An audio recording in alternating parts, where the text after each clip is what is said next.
Naniniwala na ako sa forever, magmula nung nakilala kita. Eh kaya nga di ako sumurrender, ano man ang sinasabi nila.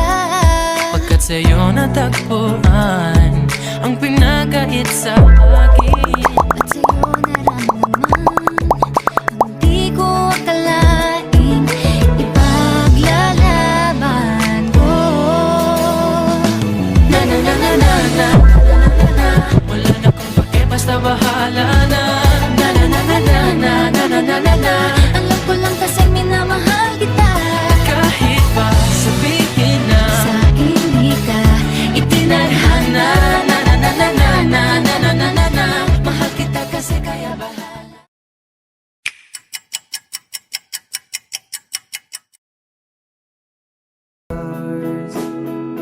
I could walk you by an hotel without a thought. You'd be mine, would you mind if I took your hand tonight? No, you're all that I want this life.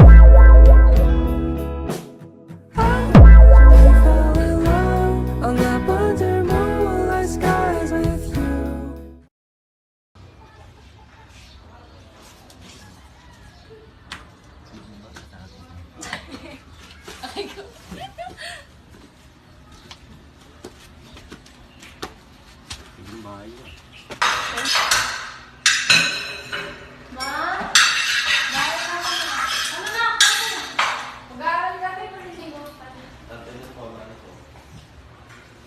Sige, alisa muna ako. Bibili lang ako. Dito na muna kayo, ha?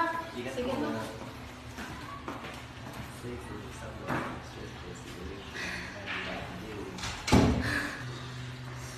Pick off him. Staring at the camera. Puto, Joy. Tara si mama. Ano na?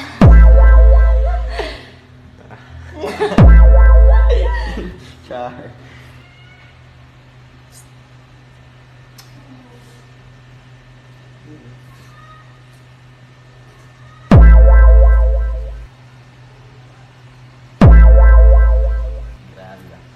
Grabe.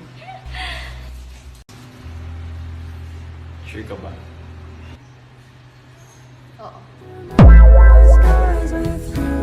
I think I'll picture us here with the wind. Huwag kang bastos! Bawal yan! Alam niyo ba na ayon sa mga datos, isa sa mga tatlong kabataan edad 14 years old to 18 years old ang nakakaranas ng premarital sex. Dahil dito, marami kabataan ang nabubuntis na maaga at nagiging batang ama at ina. Sharon, ipasok mo na. Ipasok? Barkada ang mataas na nakaka-influensyahan sa premarital sex. 50 to 60% na kabataan ang na-influensyahan ng kanilang kaibigan. Kaya dapat maging mag-ingat tayo sa pagpili ng kaibigan upang sa huli, hindi mo ito pagsisisihan. Lorraine, isagad mo na!